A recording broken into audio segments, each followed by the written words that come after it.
আচ্ছা,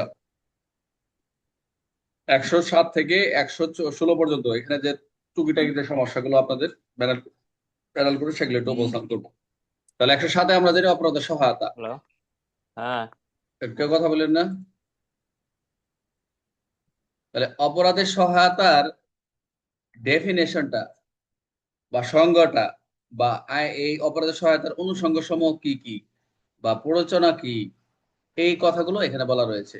এই অপরাধের সহায়তা যদি আমি আনতে চাই, জানতে চাই, তাহলে এই অপরাধের সহায়তা হতে হলে যদি কোনো ব্যক্তি কাউকে, যে একজন আমি রাজু একজন কাউকে প্ররোচনা দিব, এখন প্ররোচনা দিতে গেলে যে বিষয়গুলো লাগবে, যে আহ, উপাদানগুলো লাগবে, সেই অপরাধ সহায়তার ভিতরে 107-এ সেটা বর্ণনা করেছে। এখানে এটাকে আমরা অ্যাবেটমেন্ট অফ থিংও বলতে পারি বা অ্যাবর্টরও বলতে পারি বা আহ, আরো সামনে পাবো। তো আমরা যে অপরাধের সহায়তার যে বিষয়টা, সেখানে আমরা এই এই সঙ্গে অনুযায়ী তিন ভাবে প্ররোচনা সংগঠিত হইতে পারে, মনে রাখবেন সবাই। আমি একবার ভেঙে দিচ্ছি যাতে আপনাদের সমস্যা না হয়। তিন ভাবে সংগঠিত হইতে পারে। প্রথম হচ্ছে, একটা হচ্ছে ইনস্টিগেশন করা, অর্থাৎ উস্কানি দেওয়া, উস্কানি, ইনসাইট করা, ইনস্টিগেশন বলছে। আর এটা হচ্ছে কনস্পাইরেসি করা, ষড়যন্ত্র করা। তাই ষড়যন্ত্রের সংজ্ঞা আপনারা ষড়যন্ত্র পড়ে আসছেন এর আগে। প্যানেল কোডে ষড়যন্ত্রের সংজ্ঞাটা অপরাধমূলক ষড়যন্ত্র, ষড়যন্ত্র আপনারা দেখে আসছেন। কতজন লোক হবে সেটাও জানেন, সাক্ষ্য এনাও করছেন। আর এটা ইন্টেনশনাল এইড করা। এই যে তিনটা, ইনস্টিগেশন, কনস্পাইরেসি আর ইন্টেনশনাল এইড, এই তিনটা মিলে হচ্ছে আপনার অপরাধের সহায়তা। এই তিনটার ভিতরে এই তিনটা হচ্ছে অনুষঙ্গ সমূহ। আজকে একটা প্রশ্ন করছিলাম আপনাদের প্যানাল কোডের, যে বেআইনি সমাবেশের অনুষঙ্গ সমূহ কি কি। এই অনুষঙ্গ সমূহ নয় কোনটি, ব্যাস মাথার ভিতরে ঘুরাচ্ছেন। আর এটা নেগেটিভ বলছি, যে আপনি যে উপাদানগুলো রয়েছে এটা উল্টাই দিলেই হচ্ছে অনুষঙ্গ সমূহ নয় হয়ে যাবে। আপনাদের এই ধরনের একটা এমসিকিউ থাকবে, দেখবেন পরীক্ষা হলে। তাহলে আমরা কি কি দেখলাম? 107 ধারা অনুযায়ী তিন ভাবে প্ররোচনা সংগঠিত হতে পারে। একটা হচ্ছে উস্কানি। উস্কানিটা কি? যদি কোনো ব্যক্তি অন্য কাউকে কোনো কাজ করতে উৎসাহ, প্ররোচনা বা নির্দেশ দেয়, এই ইজিক্যাল টু এগুলো হচ্ছে উস্কানি দেওয়া, কোনো কাজে উৎসাহ দিচ্ছে, যে কাজটা কর, তুই কর, এটা কর, উৎসাহ দেওয়া। হ্যাঁ, তারপরে প্ররোচনা বা নির্দেশ, এই নির্দেশ দেওয়াটাও একটা ইনসাইডের ভিতর পড়বে, ইনস্টিগেশনের ভিতর পড়বে। তাহলে কনস্পাইরেসিটা কি? এটা হচ্ছে কনস্পাইরেসি হতে হলে দুই বা দুইটা ব্যক্তি লাগবে বা ততোধিক হতে পারে। আমি রাজুকে বললাম যে রাজু ভাই আপনি এই কাজটা করেন, একটা করে দেন, তাকে তাকে একটা ধাক্কা মারেন। রাজু কি করলো? রাজু না করে আরে রফিকরা বললো, এই রাজু কমান দিল রফিক রে, এই রাজু, রফিক ভাই আপনার একটু ধাক্কা দেন। আমি কিন্তু বলছি রাজুরে, এখন আমি আমি রাজুরে বলছি, এখন আমি কিন্তু জানি না যে রাজু আবার রফিকরে বলছে। তা আমি কিন্তু, রফিক অপরাধ করছে, আমি কিন্তু তার দায় নিব না, রাজুরে নেওয়া লাগবে, কারণ আমি জানতাম না। আমি বলছি রাজুরে তুমি এখানে ওই টেবিলে বিষ দাও। রাজু আবার বলছে রফিক আপনি টেবিলে বিষ দেন। রাজু, আমি কি জানি যে রফিক এই কাম করাবে? আমার জানা নাই। তো এই যে ষড়যন্ত্র, দুই বা ততোধিক ব্যক্তি মিলিত হয়ে কোনো অপরাধ, অর্থাৎ আমি আর রাজু একটা পরিকল্পনা করলাম, এবং সেই পরিকল্পনা অনুযায়ী বাস্তবায়নের জন্য কোনো অবৈধ অবহেলা ঘটে, কোনো একটা অবৈধ অবহেলা ঘটে, সেটা হচ্ছে কি প্রয়োজন। আর একটা বলছে কি 3 নাম্বার ইন্টেনশনাল এইড, যদি কোনো ব্যক্তি কোনো কাজ সংগঠিত করতে ইচ্ছাকৃত ভাবে ইন্টেনশনালি থাকে, উইলিংলি থাকে, সেই ইন্টেনশনের কোনো সাহায্য করে সে ব্যক্তি কাজটি করার জন্য সহায়তা করেছে বলে গণ্য। তাহলে আমরা কি কি দেখলাম? অপরাধের সহায়তা ক্ষেত্রে তিনটা বিষয় দেখলাম। একটা হচ্ছে উস্কানি, ষড়যন্ত্র, ইচ্ছাকৃতভাবে সাহায্য। এই তিনটা যদি থাকে সেটা অপরাধের সহায়তা বলে গণ্য হবে। এখানে দুইটা ব্যাখ্যা আছে, মনোযোগ দেন। ব্যাখ্যাগুলো ভেরি ভেরি ইম্পর্টেন্ট।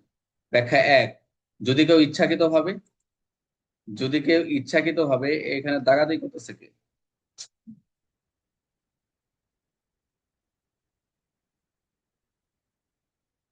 আচ্ছা, ব্যাখ্যাটা দেখি আমরা। যদি কেউ উইলিংলি, যেটা ইন্টেনশনালি, যে ইচ্ছাকৃত মিথ্যা তথ্য দেয়, মিথ্যা একটা ইনফরমেশন দেয়, আপনার মেইন বই দেখেন একটা নিচের দিকে একটা উদাহরণ আছে, যে বা গুরুত্বপূর্ণ তথ্য গোপন করে, গুরুত্বপূর্ণ, যে আমি রাজুকে বললাম, যে আমি রফিকরে অ্যারেস্ট করতে আসছি। হ্যাঁ, এখন রফিকরে জিজ্ঞেস করলাম, রফিক অ্যারেস্ট করতে আসছে, আসছে সাদ্দামকে অ্যারেস্ট।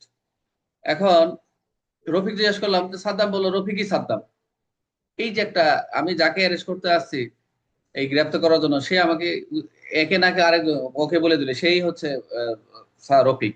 তাহলে কি করলাম? এই যে একটা তাকে মিথ্যা তথ্য দিলাম, গুরুত্ব তথ্য গোপন করলাম, ফলে এই যে কাজের ফলে সে ব্যক্তি প্ররোচনা দিয়েছিল। এখন আমি কি, আমাকে যে আমাকে যে এরকম একটা তথ্য, মিথ্যা তথ্য দেখে অ্যারেস্ট করাইলো, এটা কি আমার অপরাধ হয়েছে?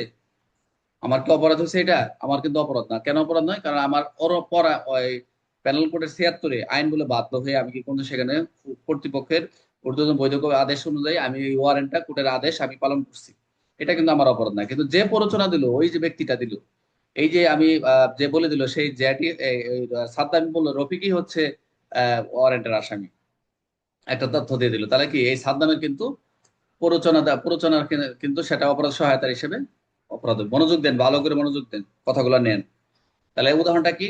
এই যে যেটা বললাম, একজন সরকারি কর্মকর্তা, যেমন রাজুর কথা বলছে, আদালতের কাছে ওয়ারেন্ট আছে জেটকে গ্রেপ্তার করার জন্য, রফিককে গ্রেপ্তার করার জন্য। এখন সাদ্দাম জানে যে সে জেট নয়, তবু বি ইচ্ছাকৃত ভাবে একে বলে সি হচ্ছে জেট, ফলে সি কে গ্রেপ্তার করে, এটা কিন্তু আমার অপরাধ না। তাহলে বি প্ররোচনা দিয়েছে, ইনস্টিগেশন দ্বারা সি কে গ্রেপ্তার করার দায় হয়েছে, সে গ্রেপ্তারের জন্য দায়ী। এগুলো নিবেন, এগুলো মেন বাজি আছে পরীক্ষা হলে এভাবেই হলে এভাবে উদাহরণ দিয়ে দিতে পারে। বুঝতে পারছেন? আরো সহজভাবে দেই, যে কেউ যদি ইচ্ছাকৃত ভাবে মিথ্যা তথ্য দেয়, সত্য লোকায়, আর সেই কারণে অন্য কাউকে কাজ করে ফেলে, সে তাহলে প্ররোচনা দানকারী অ্যাবাউটার হিসেবে ধরা হবে। আর এখানে যেটা আমরা দেখলাম যে পুলিশ কর্মকর্তা, জেডকে গ্রেপ্তার করার দায়িত্ব আছে। বি জানে না, বি জানে, বি জানে যে রাজু জানে আমি গেছি, জেডকে গ্রেপ্তার করার জন্য দায়িত্ব আছে আমাকে, কিন্তু রাজু জানে যে সি হচ্ছে জেড না। হ্যাঁ, সি কিন্তু জেড না, তবু মিথ্যা বলে যে সি হচ্ছে জেড, ফলে ভুল করে সি কে গ্রেপ্তার, তাহলে আমি কি করছি? আমি ভুল করে গ্রেপ্তার করছি। এখন বি দোষী, সে রাজু এখানে দোষী, কারণ সে মিথ্যা কথা বলে কাজটি করেছে, প্ররোচনা দিয়েছে। প্ররোচনা কে এখানে আমার দিল? পুলিশ অফিসারকে প্ররোচনা দিল? আমার কিন্তু অপরাধ না, আমি ওরা নিয়ে গেছি, অতএব এখানে রাজুর অপরাধ। মনোযোগ দেন, প্রশ্নগুলো এইগুলো এড়িয়ে যান দেখে, আপনার খালি রিডিং করে জান দেখে বুঝে বুঝে করেন না। তাহলে মিথ্যা তথ্য দিয়ে অন্যকে ভুল করে কাজ করলে সেটা পরে আজকে ফেস করে দিছিলাম, যে মিথ্যা তথ্য দিয়ে অন্যকে ভুল করে কাজ করালে সেটা কি হবে? প্ররোচনা হিসেবে গণ্য হবে। অনেকে লিখতে পারে না এটা। আরেকটা দেখলাম কি, আমরা আরেকটা ব্যাখ্যা দেখি, ওইটা আমরা কি দেখলাম ব্যাখ্যা, যে ভুল করে মিথ্যা তথ্য দিয়ে ভুল কাজ করলে, এটা একটা তথ্য দেখলাম, যেটা পুলিশ কর্মকর্তার উদাহরণ। 2 নম্বর ব্যাখ্যা থেকে দেখলাম, কেউ যদি অপরাধ সংগঠনের আগে সময় এমন কিছু করে, আই রিপিট, কেউ কোনো অপরাধ সংগঠনের সময় আগে সময় সংগঠন আগে বা সময় কিছু করে, বা অপরাধ সংগঠন সহজ হয়, যে কাজটা করে আগে এবং সময় যদি কোনো কাজটা কাকে সহজ করে, তাহলে সে অপরাধী সাহায্যকারী হিসেবে কোনো অপরাধ সহায়তা হিসেবে গণ্য হবে। এক্সপ্লেনেশন টু তে, কেউ যদি অপরাধ হওয়ার আগে সময় এমন কিছু করে যাতে অপরাধ করা সহজ হয়, তাহলে তাকে অপরাধ সহায়তার কাছে এইড বলা হবে। যেমন চুরি করতে চায়, রাজু চুরি করতে চায়, কিন্তু বি দরজা আগে থেকে খুলে ভেঙে রাখে। এখন রাজু গেছে চুরি করতে, বি আরেকজন যে আছে সে দরজাটা ভাঙে আগে বাইকে দিচ্ছে, যাতে কি হয়, এই রাজু যাতে চুরি করতে সহজ হয়। তাহলে এখানে বি দরজা আগে থেকে খুলে দিচ্ছে, সহজ করে দিচ্ছে, তাহলে এটা ব্যাখ্যা সহজ হবে। তাহলে এখানে বি সরাসরি চুরি না করলেও, যেমন বি কিন্তু তার তালাটা ভাঙে ভাঙে রেখে দিচ্ছে যাতে রাজু যা চুরি করতে পারে। রফিক ভাঙে দিচ্ছে, রাজু যা চুরি করছে, এখন কি হয়েছে, রফিকের চুরিটা সহজ করে দিচ্ছে। তাহলে এখানে কি এন সহায়তাকারী কি হবে? রাজু হবে না রফিক হবে? রাজু তো চুরি করবে সহায়তা করার জন্য, চুরি করার জন্য সহজ করে দিচ্ছে, রফিক হবে সহায়তাকারী হিসেবে। তাহলে মনে রাখার জন্য এটা কি, অপরাধ সহজ করে দিলে, অপরাধটা কেউ যে সহজ করে দেয়, সেটা প্ররোচনার অংশ হিসেবে গণ্য হয়। তাহলে আমরা কি কি দেখলাম? অপরাধের সহায়তার সংজ্ঞা দেখলাম, অপরাধ সহায়তা বা প্ররোচনাকারী, প্ররোচনার যে সংজ্ঞাটা দেখলাম সেটা 3টা বিষয় থাকবে, একটা হচ্ছে উস্কানি অপরাধমূলক, আর একটা হচ্ছে ষড়যন্ত্র, আর একটা হলো কি ইচ্ছাকৃত ভাবে।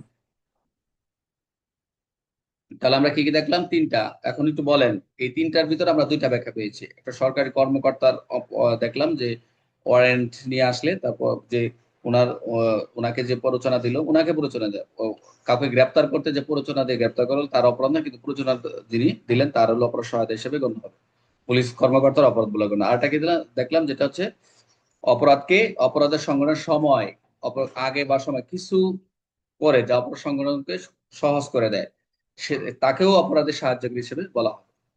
তাহলে আমরা 3টা বিষয় দেখলাম এখানে। এখন আমি একটু রেকর্ডটা বন্ধ করব, কে কে বুঝছেন আমাকে আমাকে আমার সাথে কথা বলুন।